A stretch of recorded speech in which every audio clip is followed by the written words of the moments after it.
لنا وشفيعنا وسندنا ورحمتنا ومولانا محمدا عبده ورسوله. أما بعد، فعن العباس رضي الله تعالى عنه قال: إن رسول الله صلى الله عليه وسلم قال: يا عباس يا عماه، ألا أعطيك، ألا أمنحك، ألا أحبوك، ألا أفعل بك 10 خصال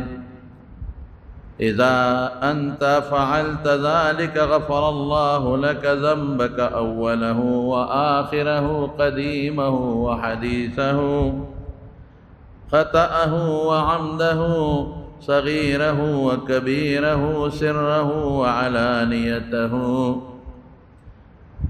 10 خصال: أن تصلي 4 ركعات، أن تقرأ في كل ركعة فاتحة الكتاب والسورة،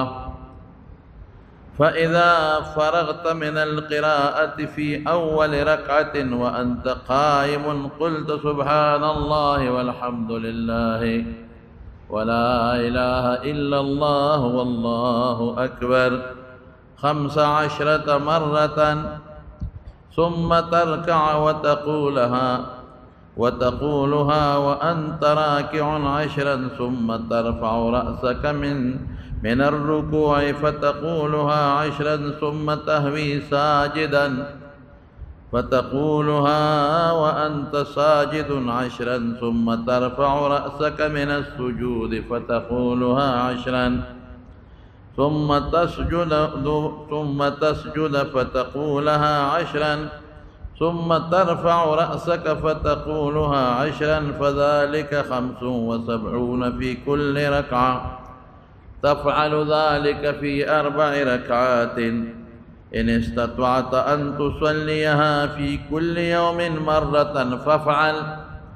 فإن لم تفعل ففي كل جمعة مرة، فإن لم تفعل ففي كل شهر مرة، فإن لم تفعل ففي كل سنة مرة، فإن لم تفعل ففي عمرك مرة. رواه أبو داود والترمذي. زمارونو د نبی کریم صلی الله علیه وسلم ترتا رسول الله مبارک یو منس خول دی ما داغه الفاظ تاسو مخ کې وورو. دغه منس ته زمون علما صلات تسبیح وای، او دا خپل ترتا حضرت عباس رضی الله عنه ته یو ډاله ور کړی دا ډیر په محبت او په مینه ور کړی، او چې کله رسول الله مبارک د خپل ترتم دا ډاله ور کوي نو په ډیر عجیب الفاظ ور کوي. وته وی: اے عباس د عبد المطلب زویا، اے زما تر یو تحفه نه در کوم، تاسې شوق ولا پیدا کوي، یو ډاله نه در کوم، یو بهتر سیز نه در کوم، ستا د مستقبل د خیر او د برکت یو شی نه در کوم. او بیا ورته رسول الله مبارک فرمایي که دا دې وکړو نو رب العالمین به درته اول او اخر، زاړه او نوي، پټ او ښکاره، واړه او لوی، او قصدن دی کم غلطی کړي او په خطا دی کمی کړي، دا ټول برته رب العالمین معاف کړي. او زمارونو حضرت عباس رضی الله تعالی عنہ د رسول الله مبارک ترو او تر د انسان ډیر خوخي د حضور پاک عام مسلمان سره خیر خواهی وا. رسول الله مبارک کو د ټول مخلوق د پاره رحمتو، بیا ټول مسلمانان نبی علیہ السلام ته د دین په مسلو کې یو شانو، لیکن بعضی چیز یو انسان زړه یو وخت کې یو رشتہ دار وویني نو زړه یې اوچت شي رحم یې پې پیدا شي نو هغه سره ډېر د مینې په انداز خبره کوي او د مینې تحفه ولا ورکوي نو حضرت عباس ته رسول الله مبارک هغه تره دی چې د نبي علیه السلام د سره ډېر محبت او ډېره مینه وه کله چې حضور پاک مدینې ته هجرت کوو او د مدینې انصارو سره بیعت کوو په مینا کې د یو غونډۍ شاته نو د عباس ولاړو نو د مدینې خلکو ته وایي چې تاسو خو زما د ارواره زمانه بوځئ دلته اگر چې دله تکلیفونه میلاویږي او دلته سختۍ میلاویږي خو یو قوم یې شته په هغې دی مضبوط دی درون قوم یې دی د قوم د وجې دته څوک غږ نشي کولی نو کدی تاسو بوت او دته چا څه نقصان ورسو نو ګورئ دا تاسو چې کم خلق ناست یې زه بس تاسو نه تپوس کوم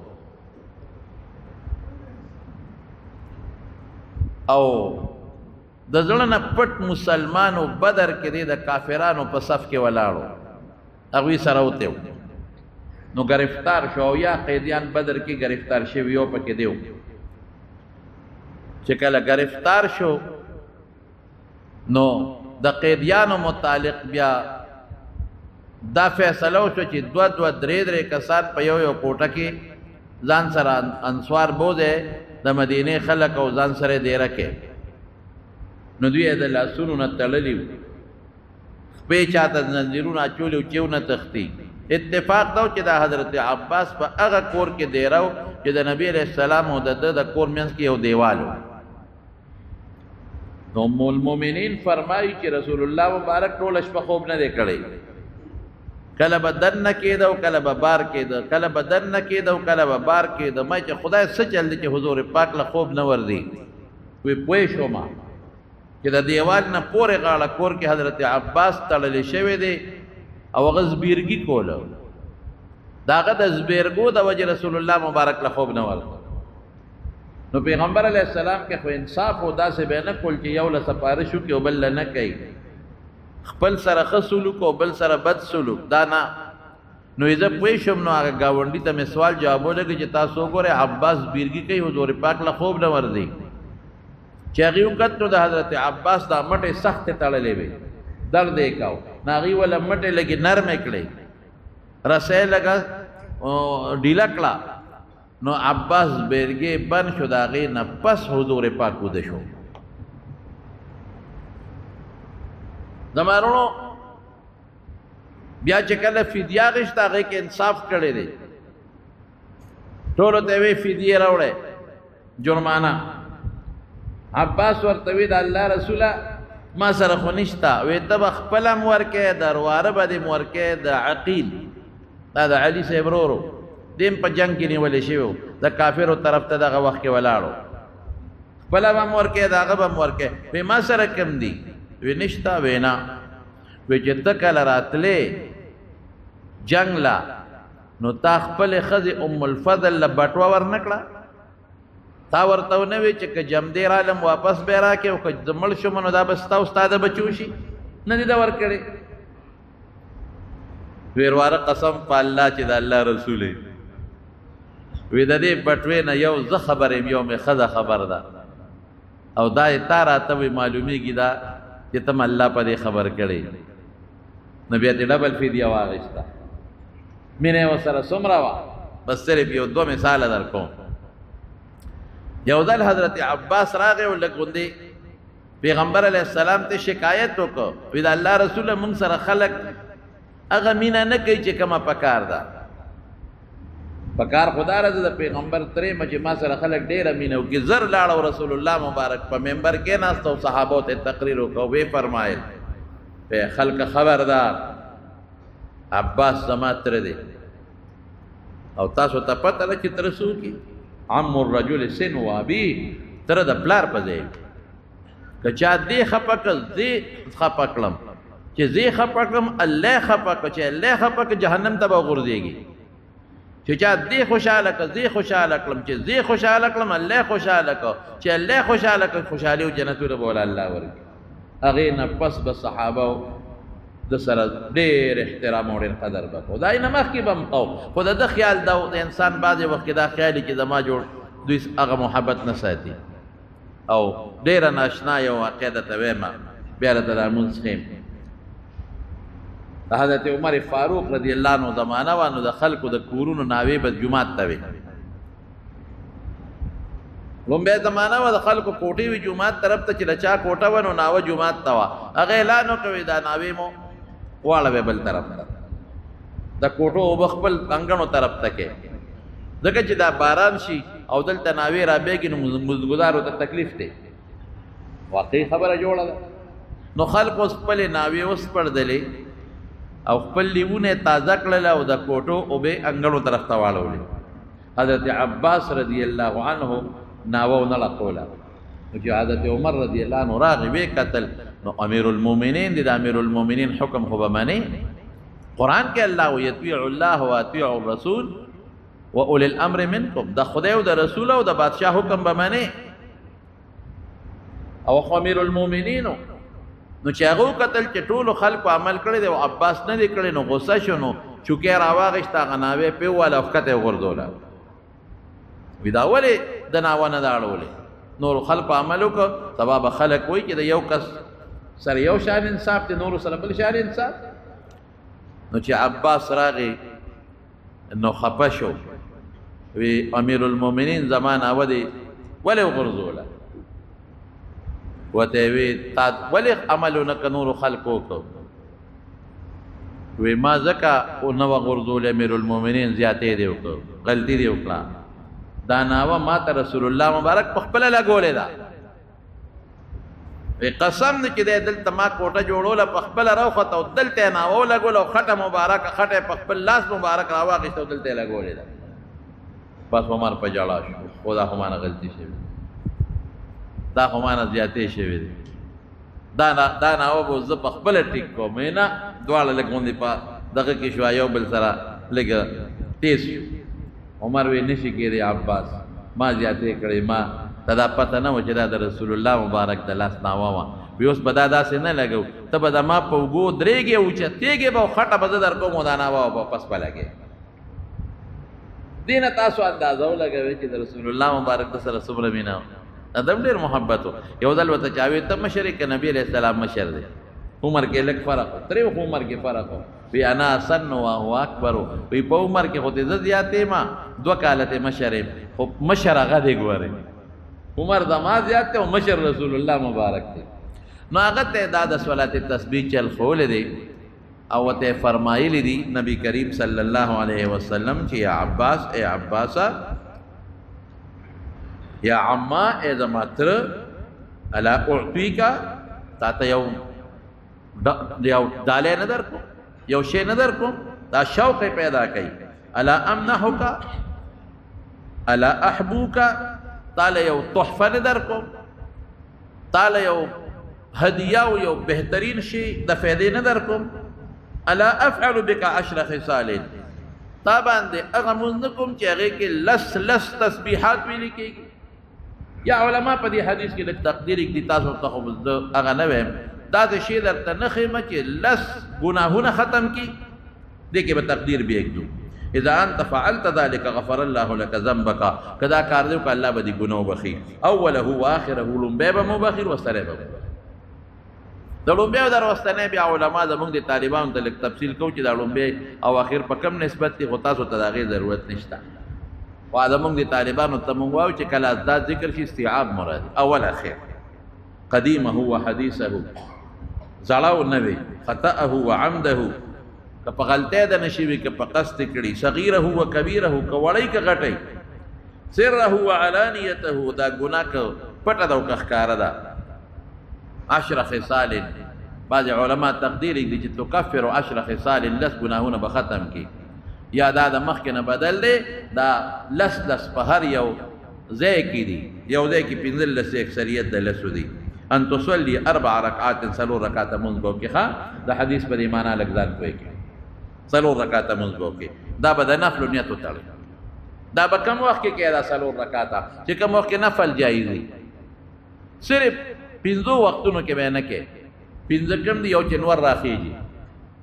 یو دا چې نور په صدر ودرېږي لکه دې وخت کې تقریبا په کم 12 نواله 10 منټه 12 منټه د پاسه 12 پورې زوال چې وته یو چې نور کله پریوزي درې یو د نور خطو نور په سر ودرېدل او د نور پرې وته درې ټیمونه خدای او یو د سار د مانځنه پس به نه کې او د مازیګر نه مانځ پس به نه کې د امام ابو حنیفه رحمت الله علیه مذهب دی ګورې نور مذاهبو کې پکې لږ اختلاف شته دی دا زموږ مسلک دی امام ابو حنیفه رحمت الله علیه د سار د مانځنه پس او د مازیګر د مانځنه پس به هم نه کې څلور رکعاتو نفل نیت بس وتړي کله پکې دا راځي چې صلات تسبیح کوما کني پړه کې اصل نیت ته انسان د زړه دی کله کې راولي بس دا کافی د رسول الله مبارک څومره نیتونه کړي د زړه کړي خو زمونږ د عوام د زړه نیت کې هغه استحضار نشي کولی نو موږ ځکه ورته د خپلې نیت وایو بس څلور نفل صلات تسبیح دې ورسره ووي او موقع دې ورسره ونوي هم پروا نشته عام نفل چې سړی کوي نو ته بس کې تقرأ اگر ان پکې رست را مقدر کوو تقرأ او یو کل استیناف وي تقرأ او تقرأ في كل ركعة فاتحة الكتاب وسورة هر رکعت کې سورة فاتحه به او یو سورت وسره دغه مونږ کې عام نفل کو سورة فاتحه او نفل او وسره سورت به وي لومبه دل چې شروع کې سبحانك اللهم بشورو کې نفل کی یاد ساته سبحانك اللهم بشورو کې او په دریم رکعت چې پاسین هم بعض علما وي چې په نفل کې بیا سبحانك اللهم وان کنه نو نو څه پروا پکې نشته دی دا به وي اوس مونږ چې کومه طریقه خو نو اغا په ترمذی کې عبد الله ابن مبارک خو دلیل داغه پر روایت دلته بلد دواړه کول شي دواړه درته خیم نو تاول با سبحانك اللهم وبحمدك دا به وي بیا اعوذ بالله بسم الله وي بیا به سورت فاتحه وي الحمد شریف بیا ورپسې سورت وي نو بیا به سو کې بیا به داسې وکړي چې فاذا فرغت من القراءه في اول ركعه چې لومبي رکعت کې د قرات نه فارغ شي وانت قائم وتولع قلت داسې به وي سبحان الله والحمد لله ولا اله الا الله والله اکبر 15 مره پنځل لسکرته بدا په ولاړه وي دا جدا طریقه ده عباس ته چې خیدا د تمخ کې وي هغه آسان رته بیا قرات نه پس په ولاړه بسو کرته وایو پنځل لسکرته ور سبحان الله باندې الله ډېر خوشالي کې الله د هر عیب نه پاک الحمدلله چې څومره خپل صفاتونه دي الله له مناسب دي لا اله الا الله خدای سره بل شریک نشته معبود بر حق والله دی الله اکبر الله ډېر لوی دی خپل معنا ورکړي دا به او پنځل لسکرته چې پنځل لسدا وي د رکوع لونه مخ کې د قرات نه پس بیا به سکیږي ثم ترکعون خیر دی ویل شي ثم ترکع بیا به رکوع کې وتقولها او دا به او وانت راکع چې ته رکوع کې لسکرته به وي رکوع لاله چې رکوع کې لسکرته سبحان الله والحمد لله ولا اله الا الله والله اکبر د رکوع سبحان ربي العظیم تسبیحات کنه وي خیر دی خو خیر دی هغه وسره وایا هغه د مخ کې وي هغه رسو خو بهتر ده د فقهاو چې هغه مخ کې وایا ځکه داغه د رکوع خپل سبحان ربي العظیم سبحان ربي العظیم او ورپسې بیا د لسکرته وایا ثم ترفع رأسك من الركوع بیا د رکوع نه سر پورته کا فتقولها 10 نو لس بیا وایا رب سمع الله لمن حمد ربنا لك الحمد اغينا پس بلسکرته وي ثم تهوي ساجدا فتقولها وانت ساجد 10 بیا سجده لاله سجده کې لس وایا لاول د سجده خپل تسبیحات وایا سبحان ربي الاعلى بیا بلسدوي ثم تسجد ثم ترفع رأسك من السجود فتقولها 10 بیا بسر د سجدې نه پورته کې جلسه کې وتوي نو لسکرته بوي سبحان الله والحمد لله ولا اله الا الله والله اكبر ثم تسجد فتقولها 10 دویمه سجده کې بلسوي سبحان ربي الاعلى چې وي نو لسبوي ثم ترفع رأسك نو بیا بسر پورته کې په دې طریقه کې دا دي چې د لومبي رکعت کې د دویمه سجدې نه پورته شي نو نیغ بنو درېږي لږ بکې نه په دویم رکعت په لومبي رکعت کې د دویمه سجدې نه چې پورته شي نیغ بنو درېږي لږ بکې نه نو لسکرته به وي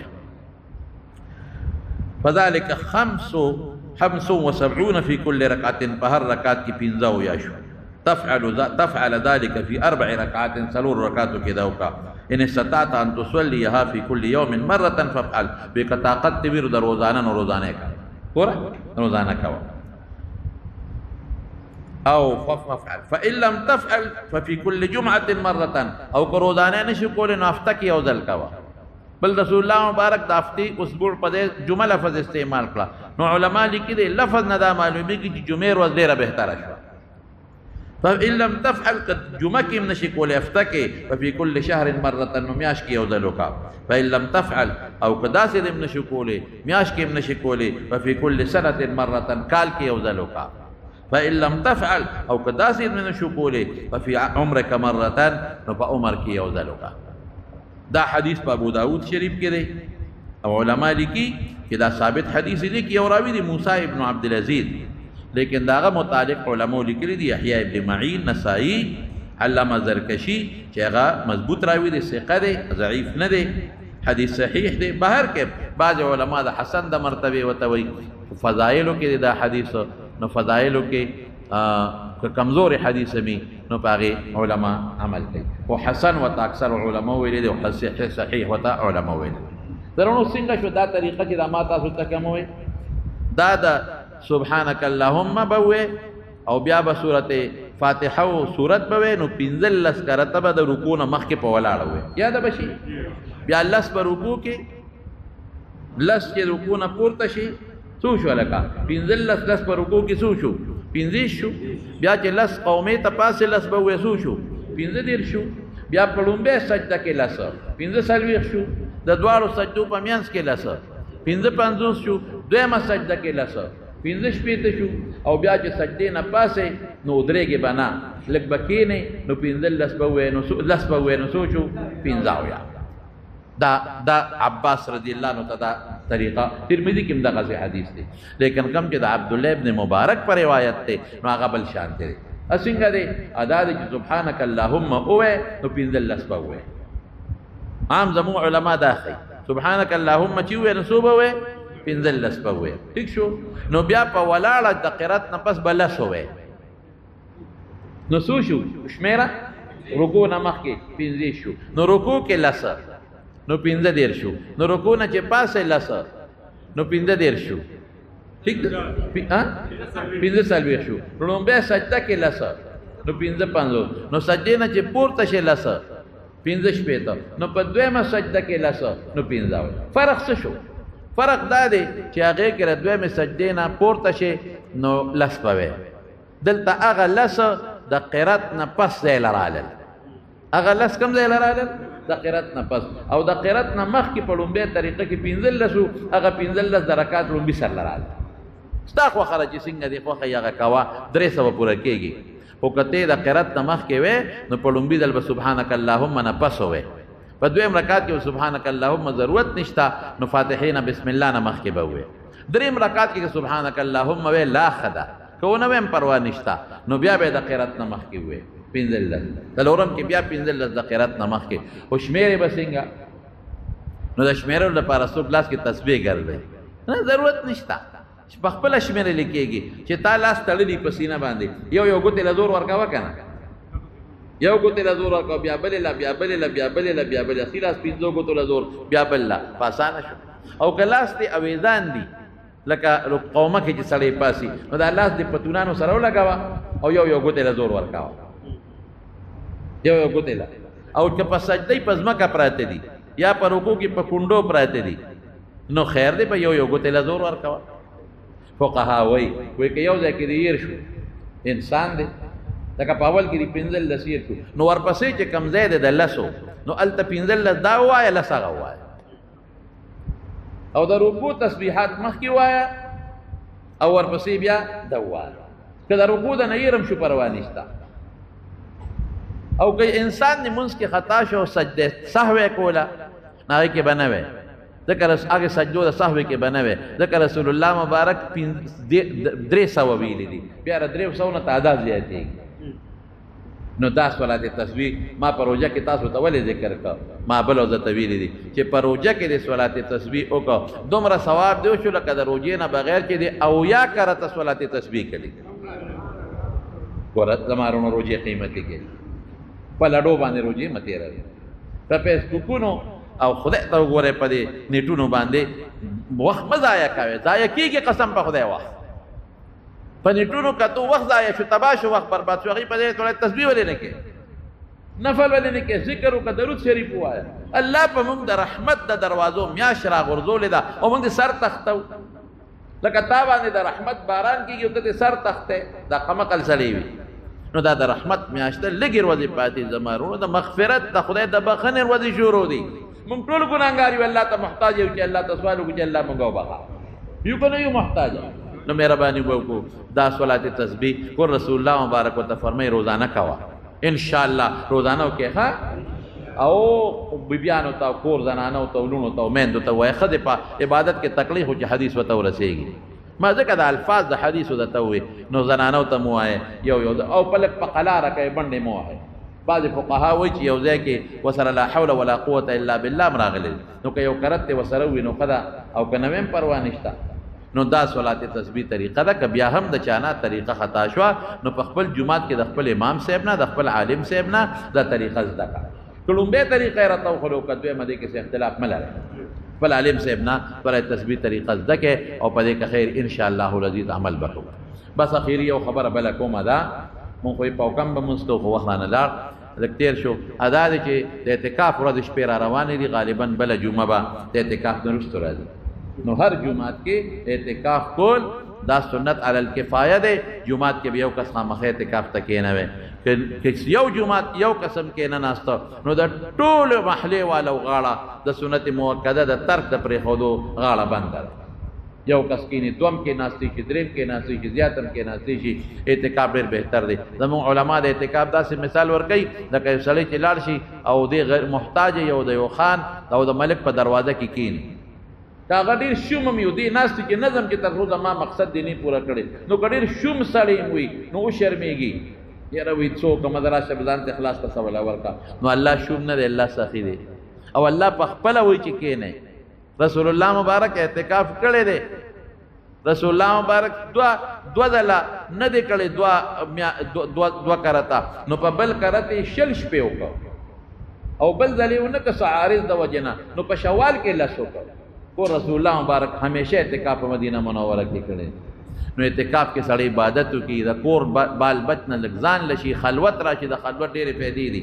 لږ ځان لشي د مور پلار نه، د رونو خویندو نه، الله ته متوجه شي. جومات کې کښېني، شپه عبادت، ورځ عبادت، خوب عبادت، ذکر عبادت، چې اوده دي دام عبادت، تلاوت وکړي. نو مهرباني وکړئ او اعتکاف ته کښېنئ. د لیلة القدر متعلق به انشاءالله آینده جمعه کې درته بیان وکړم که خیر انشاءالله العزیز. نو یو صلات تسبیح به کوو که خیري، او دویم اعتکاف. اعتکافونه وکړئ، خپل جوماتونه آباد کړئ. بهتر اعتکاف په مکه مکرمه کې دی، سخت کال د خلکو نه پاتې دی. دویم نمبر اعتکاف په مدینه منوره کې دی، سخت کال د خلکو نه پاتې دی. دریم ځل بیت المقدس کې دی، هغه زموږ د لاس اوته دی. څلورم بهتر په جامع مسجد کې دی. او پنځم اعتکاف کې دی، هغه په خپل جومات کې دی کولی شي. خو چې خپل جومات کې څوک اعتکاف کوي، طبعي ضرورت له بار وتی شي. طبعي دا چې اودسمات انتظام په جومات کې نو الا نو بار وتی شي، د رکوټ یا د لوی اودسمات انتظام کنو نو الا بار وتی شي، یا جنابت شلوی به اودسه کې او په جومات کې د غسل انتظام نو بیا بل غسل لتلی شي. که جومات کې بیا به نشي ته ډوډۍ چیله به نه ځي، خلک به وله راوړي. دا دې هغه پورې بعضې فقهاو لیکلي دي چې د غسل د جمعې دپاره به هم بار نه وځي. که غسل خانه داسې وه چې خولې د جومات هغې حصې ته وه، خوله چې دا کومه حصه کې هلک مونځ کوي نو بیا پکې لمبلی شي، او که د خولې د جومات د هغې حصې نه بار ولکه زمونږ د غسلخانې د هغې حصې نه بار ده، د پیزار ځای کې ده. که د غسلخانه د پیزار ځای کې وه، خولې د پیزار ځای ته وه، نو ګورې بې ضرورته غسل به هغې کې نه کوي، بلکې بعضې فقها وایي چې سنت د جمعې غسل به هم نه کوي. او کومه غسل خانه د هغه د پیزار ځای کې وه، خولې جومات طرف ته چې کوم ځای خلک مونځ کوي هغې کې بیا لمبلي شي. نو دا بعضې مسایل دي، خیر د خپلو علماو نه هم دی د تپوس کولی شي، او سب متعلق به راته زه بله جمعه کې مو وایم. الله دې مونږ له توفیق راکړي. د مولیانو کلي د سید رحمان حاجي صاحب وفات شوی دی، ړومبی روژه. سید رحمان حاجي صاحب الله دې مغفرت نصیب کړي، خدای پاک دې وبخي، او رب العالمین دې بارسان له صبر وکړي. د میروزو د کندي نقیب وفات شوی دی، او د ملکزو د کندي د نوشاد ښځه وفات شوې ده. د بابوخیلو د کندي رب نواز وفات شوی دی.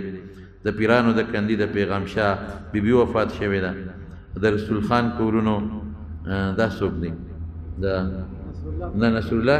بیبي وفات شوې ده نو اوکې خدای پاک دې ټولو بخي